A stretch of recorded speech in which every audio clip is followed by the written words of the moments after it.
Budget आने को है और सबसे महत्वपूर्ण हिस्सा जो महिलाओं की हिस्सेदारी होती है वो बजट में दिखाई पड़ेगी और बढ़ती दिखाई पड़ेगी।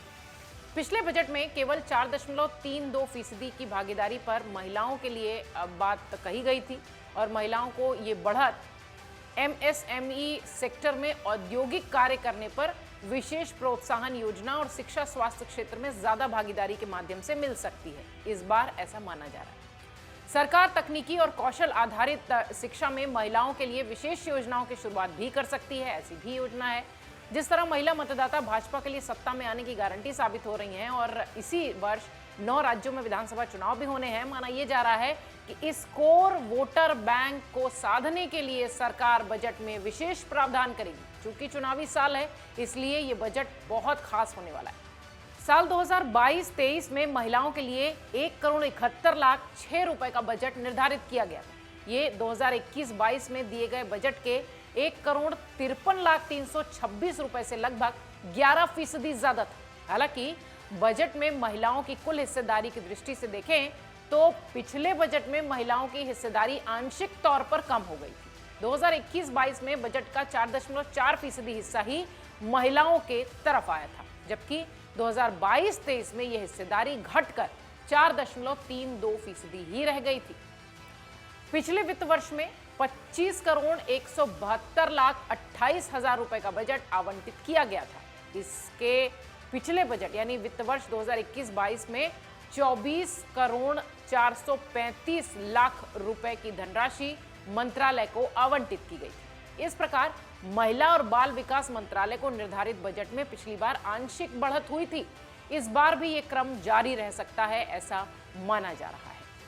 केंद्र की योजनाओं में महिलाओं के लिए क्या कुछ होगा, ये भी चूंकि चुनावी साल है इसलिए इस पर सबकी निगाहें होंगी। आर्थिक मामलों के जानकार ये बात मानते हैं कि केंद्र सरकार की 80% से ज्यादा कल्याणकारी योजनाओं में केंद्र में सीधे तौर पर महिलाएं शामिल हैं। प्रधानमंत्री आवास योजना हो, राशन योजना हो, उज्ज्वला योजना हो, मनरेगा हो, तमाम वो योजनाएं हैं जिनमें कि केंद्र में महिलाएं ही लाभार्थी होती हैं। महिलाओं के लिए निर्धारित होने वाले पिछले बजट में सबसे बड़ा हिस्सा प्रधानमंत्री आवास योजना के माध्यम से दिया गया था। चूंकि पीएम आवास योजना में दिए जा रहे घरों की रजिस्ट्री परिवार की महिला सदस्यों के नाम ही होनी तय की गई है, इसलिए महिलाओं के लिए निर्धारित होने वाले बजट में अच्छी बढ़ोतरी हुई थी। माना यह भी जाता है कि इस योजना के कारण प्रधानमंत्री मोदी की सरकार महिलाओं के बीच विशेष तौर पर लोकप्रिय हुई और उसे महिलाओं के वोट में बड़ी संख्या में वापसी का आने का रास्ता मिला। यानी महिलाएं जो हैं वो कोर वोट साबित हुई बीजेपी के लिए। अब आपको बताते हैं कि दरअसल महिला वोटर महत्वपूर्ण हैं क्यों। Standard for study of developing society यानी CSDS की एक रिपोर्ट कहती है कि 2007 में यूपी विधानसभा चुनाव में बसपा को 32% महिलाओं ने वोट किया था और मायावती उत्तर प्रदेश की मुख्यमंत्री बन गई थी। 2012 में 31% महिलाओं ने समाजवादी पार्टी को वोट किया और अखिलेश यादव मुख्यमंत्री बन गए। 2017 में 41% महिलाओं ने भाजपा को वोट दिया तो योगी आदित्यनाथ मुख्यमंत्री बने। 2022 में भी आंकड़ा कुछ ऐसा ही रहा। विधानसभा चुनाव में महिलाओं ने सपा की तुलना में 16% ज्यादा भाजपा को वोट दिया और योगी आदित्यनाथ लगातार दूसरी बार प्रदेश के मुख्यमंत्री बनने में कामयाब रहे। यानी ये जो महिलाएं हैं जिन्हें डार्क हॉर्स कहा जाता है, जिन्हें छिपा वोटर कहा जाता है, वो जिसके साथ होती हैं उसी की सरकार बनती है। फिलहाल ऐसा ही दिखाई पड़ रहा है। हाल ही में संपन्न हुए गुजरात के विधानसभा चुनाव पर अगर नजर डालें तो एक नया ट्रेंड आया है। इस चुनाव में वोट करने वाले 48% पुरुषों ने भाजपा को वोट दिया, जबकि 50% से ज्यादा महिलाओं ने भाजपा के पक्ष में वोट डाले। 2019 के लोकसभा चुनाव में वोट देने वाली महिलाओं का 37% वोट भाजपा को मिला था, जिससे कि इतनी प्रचंड जीत आई थी।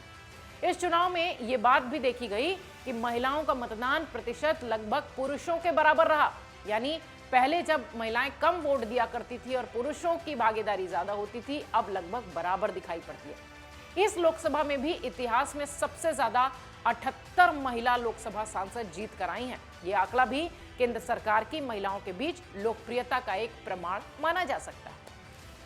जहां भाजपा जीती है वहां महिलाओं की भागीदारी जबरदस्त रही है।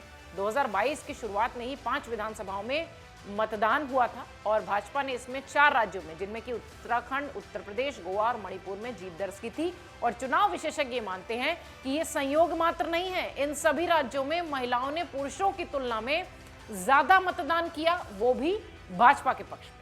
चुनाव आयोग के आंकड़ों के अनुसार उत्तर प्रदेश में 62.2% महिलाओं ने मतदान किया था, तो पुरुषों की भागीदारी रही थी 59.6%, यानी महिलाओं से भी कम।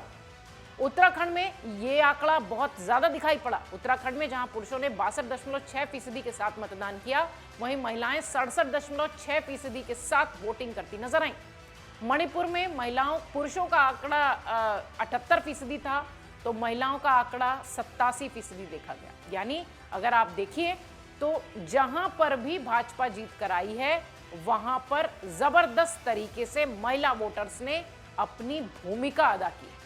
सरकार भी महिलाओं के लिए जो योजनाएं हैं उस पर केंद्रित है। केंद्रीय योजनाओं के कारण ही भाजपा के प्रति उनका समर्थन भी बढ़ रहा है। ये ट्रेंड लोकसभा चुनाव के साथ विधानसभा के चुनाव में भी बना हुआ देखा गया। यही कारण है कि इस बार फिर केंद्र सरकार के बजट में महिलाओं के प्रति विशेष झुकाव देखा जाएगा, क्योंकि महिलाएं ही सबसे जबरदस्त तरीके से भाजपा को मजबूती देती चली आ रही हैं। और जहां जहां जिन जिन राज्यों में महिलाओं ने जबरदस्त तरीके से वोटिंग की है, वहां वहां वो पार्टी जीती है जिसे महिलाओं ने वोट किया। इसलिए इस बार का बजट विशेष तौर पर महिलाओं के लिए ध्यान में रखकर बन रहा है।